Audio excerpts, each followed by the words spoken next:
talk about these young men, it's a vital part of the portal, NIL, that people are missing. This is the part I want you to focus on. Okay. Now, I love that these kids are making money, and I wish it was classes mandatory to teach them how to keep it. Amen. I wish that. But secondly, are we creating a false sense of reality in this era of college sports? I believe we are. This is what I mean. And you can add to it. Let's just take a modest number now in college football or basketball or whatever. Just say $100,000. And a kid, a young man or a woman is making $100,000 to play college sports. That's a lot of money. To some say, well, it's a lot of money. I don't think my parents, I know my mom made me go $20,000 growing up, and we had everything I wanted, so I was straight. Everything I needed. Yeah. I had wants, but I ain't needs. You know, she made sure we had everything we needed. But say they don't make it to the league and fulfill that dream, but now they get a job for $75,000 or $50,000 right out of college. Which is a blessing. That's a good number. Did they fail? If you're brought up in the world that they're brought up in now, with no sense of reality, they're going to think they did, because they're going to look at the pay cut. So exactly. So now are we teaching them wrong or right? Because I want them to understand how to handle that money, and I want them to understand the value of that. Yeah. But right now we lost our minds. From the value of it standpoint, they have no idea Of how blessed. how blessed they are compared to people. I can use this building. Every day they get served by somebody in the cafeteria. Every day they get cleaned up after. They have no idea of how exorbitant the money they're making is over those people who work every day. And that. What about to add to that, and I'm sorry for interrupting. I No, go right ahead. apologize. But that's not going to happen anymore.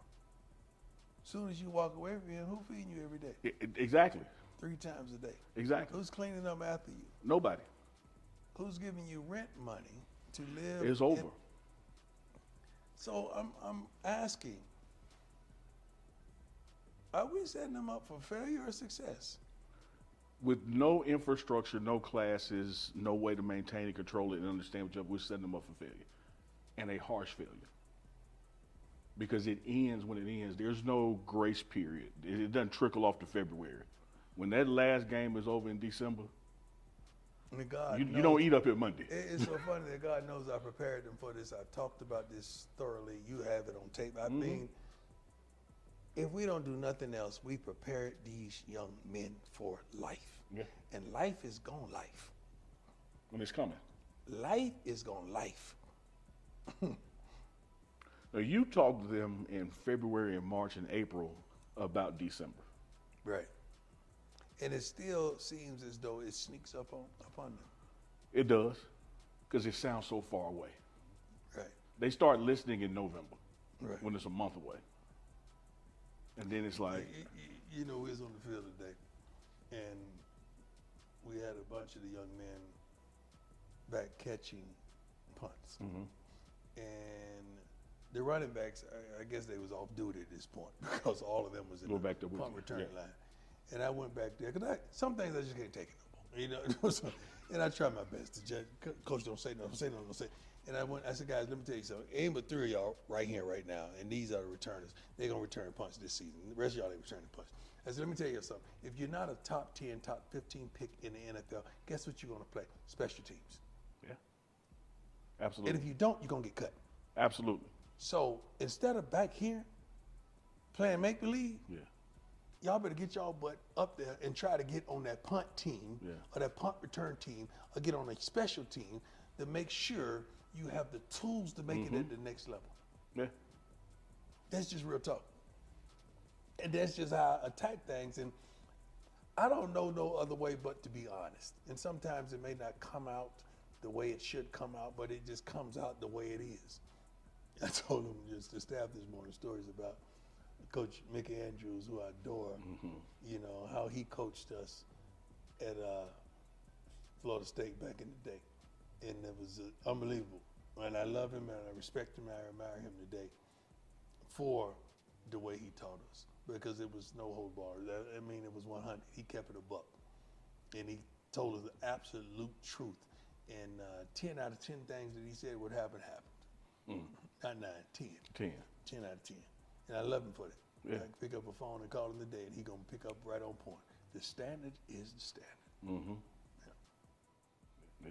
Hey man, you talk about being a fly on the wall, sitting there with you and him back at Jackson State when he came to see you. Yeah, I remember that. Yeah, he is legendary. Yeah, I'm trying to get him to come to Texas and come fishing with me, this off season for a couple of days, just to get him out of Tallahassee, let him come in. But that goes to something you preach about all the time around here too, and that's relationships. Relationships, everything. That when this stuff is over and all this NIL money gone, one thing you can still have is relationships. And that's one thing you don't want to abandon, or burn. Like, don't do that over something foolish that you're not going to even remember 5 months down from here. Don't. Why?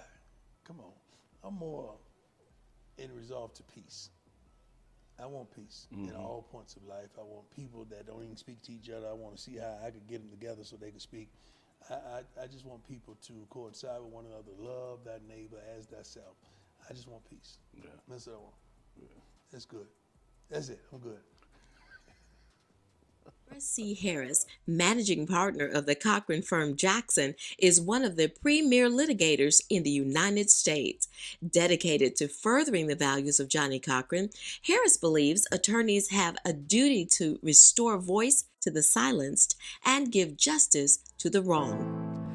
The reason that you are a member of the Cochran firm is that you share my commitment to excellence to our clients. Harris's success is credited to a set of core values shared by his team of attorneys, professionals, and staff. You've proven to me that you care and you want to do the best job for all of our clients. I'm here to make sure that they have a voice. Named one of the top 10 trucking lawyers with a $150 million settlement, Terrence Harris continues to prove that he is committed to obtaining the best possible outcome for his clients.